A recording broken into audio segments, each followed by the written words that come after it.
Greetings, good afternoon, good morning, whatever time of day it is that you're watching this broadcast. If you're watching live, welcome to the Miles Grant Show. I hope this finds you well. This episode today, we're going to be looking at success. And specifically, I want to talk about the discomfort that you may feel in the pursuit of your goals and dreams. Before we get into the broadcast today, if you're here and you're watching live, feel free to drop a comment in the chat, a question in the chat. It'd be great to know that you're here. If you've got questions, feel free to drop them in the comments. If you're watching on Facebook or YouTube, make sure to hit the notification button so that you get notified of future broadcasts. Also, there might be something you might need to click if you want your comment to show up in StreamYard as well. Before I get into today's episode, I would say grab a notepad and a pen because there's going to be a lot of stuff that I'm going to be teaching you in this episode.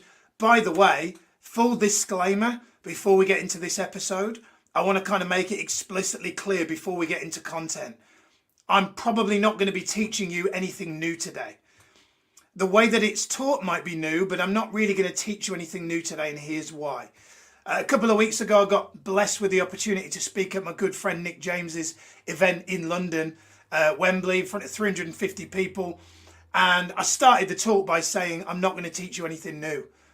And I said, the reason why I'm not going to teach you anything new is because I believe that we are in a society, we're in a time in life where we are overloaded with information. We are inundated with information. You know, they call these things a smartphone. But I'm going to be brutally honest with you, a lot of the time it's a dumb phone. Because if you spend more than a few minutes scrolling through your phone, at any given moment you are downloading millions of bits of information. All you got to do is scroll through Facebook and you've seen, you know, someone's on holiday, someone's just got a no job, someone's passed their driving test, and it's too much. It's too much. Donna McGrath says dumb phone. It is too much. So I'm here to make it explicitly clear. If you are here for new information because you want to learn new stuff, then this is not the show for you, because this is not about more information. This is actually about taking away information. For those of you that don't know, I coach for a living. A lot of people don't know what a coach is. Well, here's a simple distinction. A lot of people get coaching and mentoring kind of mixed up. A mentor tells you what to do. So a mentor is a bit like a driving instructor who says, if you want to pass your test, do this, this, and this in this order, and you will, if you're anything like me, third time lucky, you'll eventually pass your test. A coach isn't like that.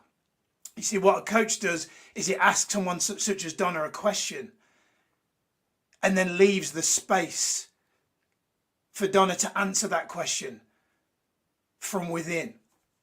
You see, I believe we have grown up listening to other people, parents, then teachers, then college lecturers, then university lecturers, then driving instructors, then bosses, then mentors. And I believe it's too much. I believe that what we need to do more of is spend more time introspectively looking within, asking ourselves better questions.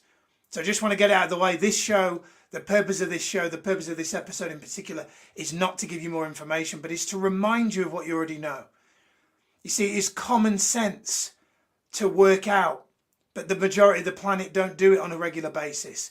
It's common sense to eat more broccoli than it is to eat donuts, but the vast majority of the planet are overweight. So I'm not here to teach you anything new. I'm here to remind you of shit that you already know, but that you might not be applying. All right. So why is the episode called Mind DOMS?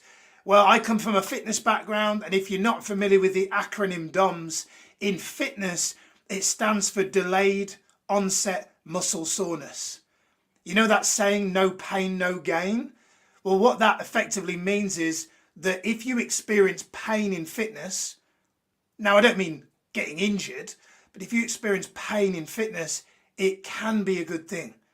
If you leave the gym and the next day you're like, oh, sore, as long as it's not actual pain, like you've actually injured yourself, that's DOMS, right? You have DOMS. That means that the muscle that you have is tearing.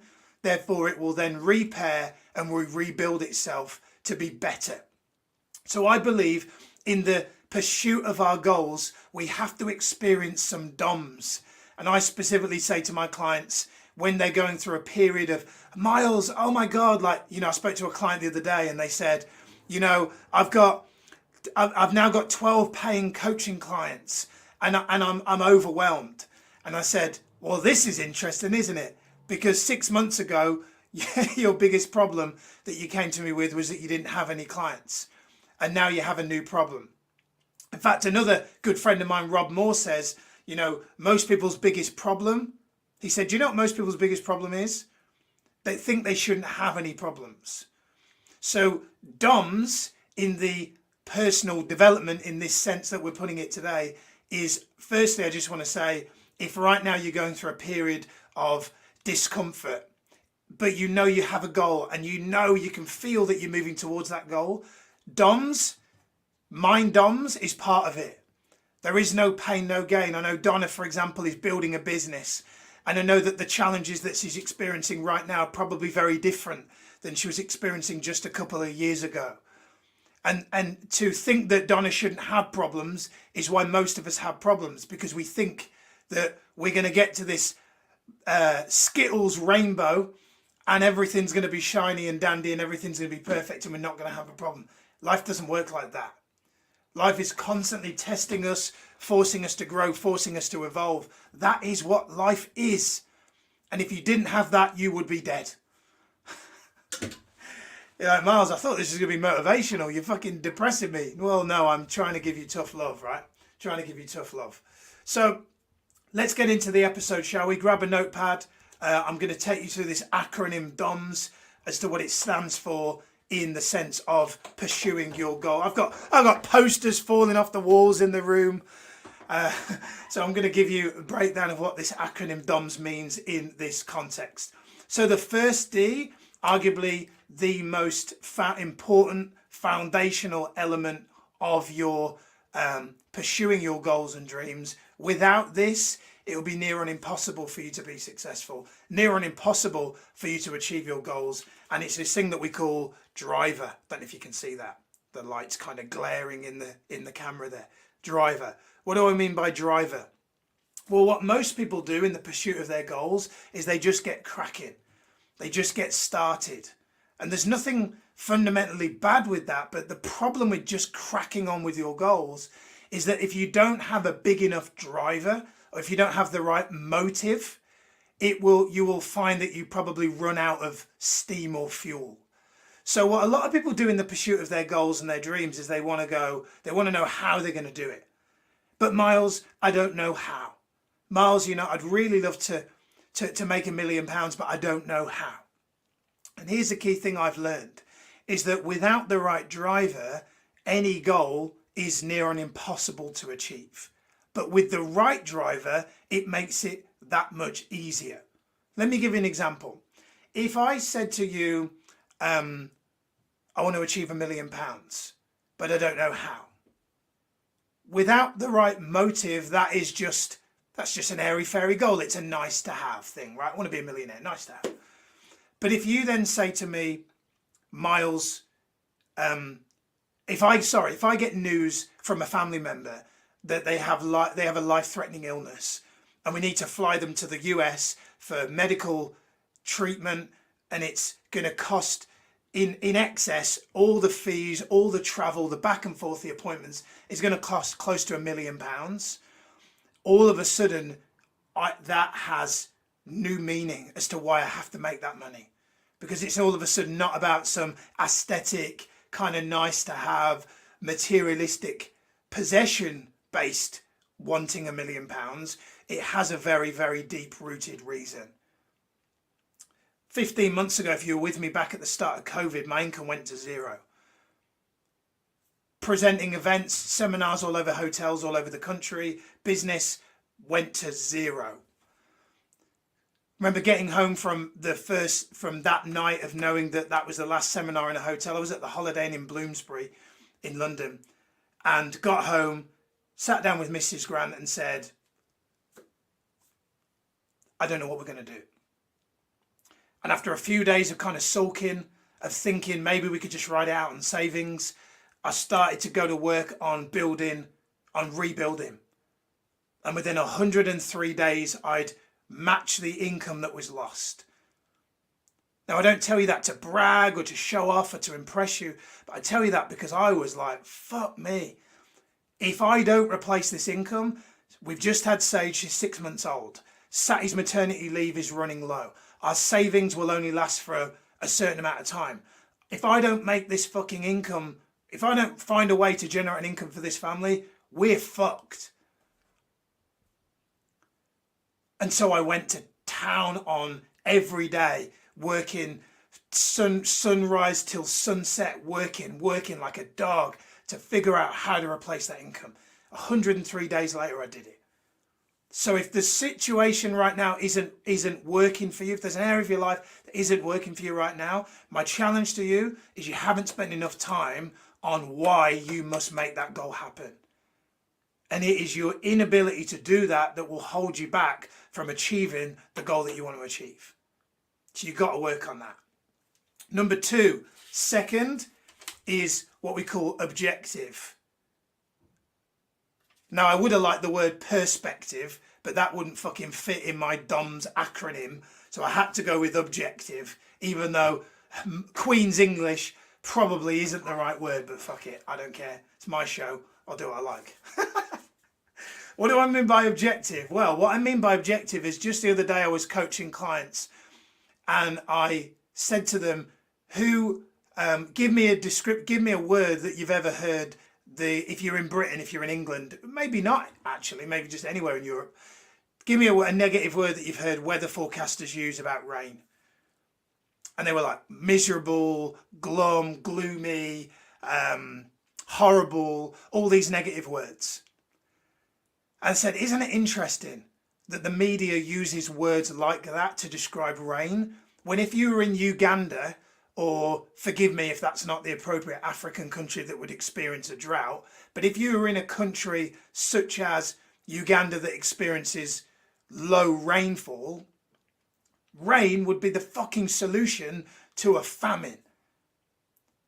And so I believe that one of the biggest problems that a lot of people have who are trying to pursue a goal, but they're frustrated, they're tired, they're annoyed, they're like, why hasn't it happened yet? Is they have a lack of perspective. They're not being objective. They're not looking at the bigger picture, which is that there is always someone out there somewhere else who would give their right arm to be in the situation that you're in.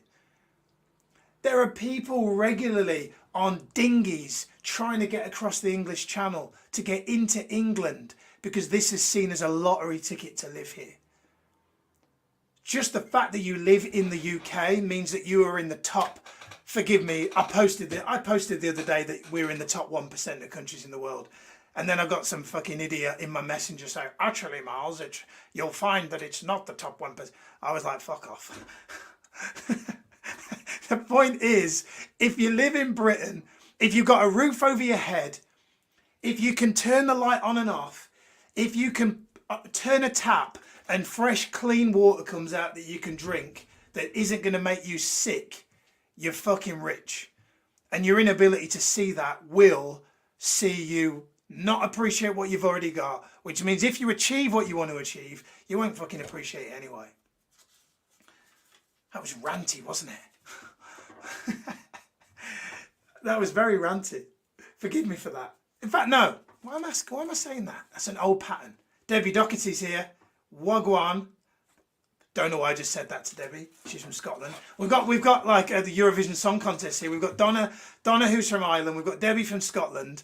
Who else is here? If you're here live, don't be shy. Where are you from? Mandy Minka's in the house. That's a great name, isn't it? Mandy, it's like you're like a detective. Detective Mandy Minka here reporting for duty. I love it. Okay, the new. How's that, Debbie? The only word that I can say that sounds remotely Scottish is garden. The Scots say garden. That's a terrible impression. Anyway, I digress. I'm sorry. 3, Write this down. Third one, this is really critical. After that 103 days of replacing the income last year, I could feel that I was going to either stay the same or go backwards. There was something inside me, few people cancelled, and I was starting to be like, uh-oh, things are not going as according to plan. My mind starts kicking in and I start to get negative thoughts telling me, you know, can you keep this up? Can this last? You've put in this effort for 103 days, but what are you going to do now? Maybe you can relate to that. Maybe if you've ever had a voice in your head that's kind of told you, can you keep it going? You know, I'm not worthy, I'm not good enough. If you've ever had that and you're watching live, just put a 1 in the chat. Let me know if you can relate to that. If you've ever had that, put a 1 in the chat. So the thing that I did after 103 days is I made a decision, because there was a voice in my head that said, you're either going to go forwards or you're going to go back. And so I made the decision that I was going to do the third thing in this model, which is I joined a mastermind. So what do I mean by mastermind? What is a mastermind? Well, if you've never read Napoleon Hill's book, Think and Grow Rich, mastermind is the ability to master your mind. And the way to do that in the shortest possible way is to spend time with people who have already mastered their mind, aka people who've already achieved the thing that you haven't yet achieved. So getting a mentor, getting a driving instructor, spending time with people who are already more successful than you collapses time, meaning it allows you effectively to kind of cheat and get to the secret source to get the answers to the questions that you have unanswered without you wasting all the time trying to figure it out. Now, I spent years without a mastermind because I grew up raised by my amazing mum. Hi, mum, if you're watching. She won't. She never does. Raised by my mum on a council estate in Birmingham, and my mum gave me these words of wisdom, which were actually useful to an extent, but they held me back in this area. She said, Miles, don't rely on other people, because, you know, your dad left, so other people tend to let you down. So I took that advice literally and spent 10 years never relying on anyone. Didn't trust anyone, kept my guard up, kept my cards close to my chest, tried to just figure everything out for myself, became a coach, tried to figure it out for myself, bought courses, paid for shit I didn't need, tried to figure it out for myself. Eventually joined a mastermind, dipped my toes in it, didn't really fully play full out.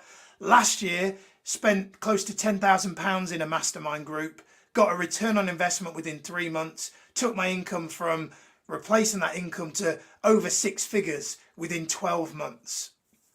Again, not a brag, but I'm just here to tell you that who you spend time with really is who you become. Jim Rohn says, our lives are a direct reflection of the expectations of our peer group. If you spend time with 5 super fit, 6-pack ab, elite fitness people, you'll become the 6th one. If you spend time with 5 coaches who are already making a great living, who are already succeeding at a level that you could not possibly imagine, you will become the 6th one. But if you spend time with 5 complainer, whining, moaning motherfuckers, you will become the 6th one, right? So who you spend time with is who you become. Really key that you are aware of the fact that the people that you're around, your friends, might not be the people that are going to get you to the next level or get you to that great life that you aspire to have. There are, said with love, certain friends, family members of mine who I still speak to, but don't put in this 5 people bracket because they don't have the same level of ambition that I have. They don't have the same hunger and drive that I have and the people that I spend time with. And there's nothing wrong with that. I just choose to not spend as much time with them. And the last one, which is really if you do the first 3 but you don't do this one, you're screwed. Saying it as it is this thing that we call state. What do I mean by state? What I mean by state is you've got to master your mindset. You've got to be working out daily. You've got to be doing your personal development every day. You know, every single day I spend 45 minutes in the gym. This morning I spent 45 minutes in the gym. I had a half an hour jog. I've already done an hour and a half, 2 hours almost of personal development. I've done yoga twice. I've meditated twice. And at the time of doing this video, it's 12:30 p.m. Again, not a brag, but I'm here to tell you, if you want to better your life, you're going to have to put in more effort than probably the people that you spend time with. You're going to have to upgrade yourself. You're going to have to put yourself in the best possible state every single day. And it can't be something that you just do in the morning, because there will be days where 3 p.m. a little voice in your head comes in, something happens, and it's not ideal. You've got to then put yourself in a great state. Anytime I have a negative thought come in and I can't seem to shake it, I get into the kitchen and I do 100 star jumps, or I do 50 push-ups, or I do 30 pull-ups, or I go out for a walk for 20 minutes until I change that state. There's a great saying from a good friend of mine, Lucy Johnson. Write this down, actually. She says, you can't out-action a bad mindset. You can't out-action a bad mindset. What does that mean? Well, what that means is if you want to get in shape and you work out 5-6 days a week, but then you eat shit 70% of the time, you aren't going to get in shape, right? And it's exactly the same with working on your goals and your dreams. If you're working your goals and your dreams, but your mindset's shit, you're not, or you are complaining a lot of the time, and you're not grateful, and you're not appreciative for what you already have, and you're spending most of your time thinking, I'll be happy when, you're never going to appreciate what you achieve anyway, which means even if you do get it, you're not going to enjoy it, because you're then thinking about the next thing, which therefore is going to dilute the presence that you have with the people that you love, which, forgive me if I'm wrong, is the whole point of achieving goals, is to then enjoy them and to share them with the people that you love. So manage your state. So just to recap, the 4 things to make sure that you are working every single day, to make sure that you know that even when the pursuit of success feels uncomfortable and you feel discomfort, you can know that DOMS of the mind are a good thing. And you know that if you do these 4 things, you will guarantee that you're making progress. Number 1 is driver. Make sure that you, Number 1 is driver. Make sure that you have the right motive and that you have a why that is big enough to keep you going even when things get tough. Number 2, objective. Make sure that you keep perspective and that you're appreciative and you're grateful and you recognize that someone else in the world has it a lot worse off, and that what you think is a problem is actually, in the grand scheme of life, compared to other people, really just a challenge. Number 3 is mastermind. Who you spend time with is truly who you become. Really important that you spend time with like-minded people that can help raise you up and vice versa. And number 4 is state. You've got to manage your mindset. You've got to master your state. You've got to be working out every day, meditating, doing yoga, looking after your physical body, eating the right foods, getting the right amount of sleep, listening to positive stuff, affirmations, podcasts, audios, things like this that remind you to keep moving forward in the pursuit of your goals and dreams. That's it. Miles Grant Show, over and out. If you have enjoyed the broadcast, if you're watching on YouTube, hit the subscribe bell to get notified of future episodes. If you're watching on Facebook, give me a share, tag a friend. If you are interested in becoming a certified performance coach, we have an upcoming training this Saturday. If you want to learn how to make an additional £2,000 to £5,000 a month, doing it in a way that is ethical, that is good for you, that is good for humanity, and makes a real difference in people's lives, come and join us on our free training, which we're running this Saturday. That's it. Miles Grant, over and out. See you next time. Peace.